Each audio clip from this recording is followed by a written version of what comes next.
That's right, we're out in our Two Casa patio. So have you ever wanted to capture your kid's sporting event, or as a company, you want to get a view of the whole building, but you can't get a camera up that high? Well, don't worry, we have solved all your problems. With me now is Donnie Frank from High Flight Media. Thank you so much for joining us. Okay, my pleasure. What is this thing? This is a UAV, or unmanned aerial vehicle. Okay, so you put a camera on it? Yes, ma'am. I've got a camera on the front. You guys can see it's a small GoPro camera on a stabilizing gimbal. So Okay. when the copter moves like this, the camera stays nice and level and even. That's awesome. So how high can you fly it?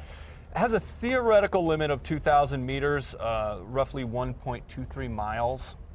So What? it can go pretty high. Yeah, I couldn't even imagine. So No, I've never tested that limit though. Oh, okay. So. Test it and then let us know next time. So how long can it stay up there? Depending on which battery I use and weather conditions, 4 to 8 minutes. Oh, okay. Yeah. So you can go up there, get 8 minutes of a shot, and then come down. Can you give me a sample of some places that you've used this at? Sure. Recently we did a beehive homes construction project, which was on a large 1-acre plot of land. Oh, What okay. they want is before and after shots. Oh, okay. So I took before shots. If you imagine this table as one, so I got from all 4 corners. I took before shots, and I'll go back in 3 months, and I'll take interim shots in another 3 months, and I'll keep doing that. So they'll have like a little storybook about the Very construction project. How long have you been doing this? We went live with our website about 10 days ago, so we're still pretty new. You know, we just got up and running, and yeah, so pretty new. And it's a camera, or does it record, or does it take pictures? Both Oh, okay. at the same time. Oh, really I know. fancy. Mind-blowing, right? Multitasking. Yeah. So I have to ask, have you ever crashed?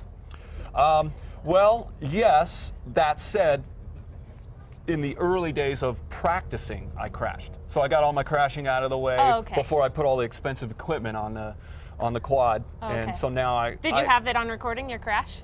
I got a couple crashes recorded, yes. You do. I didn't bring those today. So it does take practice, though. This isn't like I couldn't attach a camera, a GoPro to a little helicopter type thing, right? It takes practice. I've been flying RC helicopters on and off for about 20 years. Oh, okay. Yeah. So in 20 years, if I practice this long, then I can get good at it. Exactly. So That's all it what takes. made you want to start this?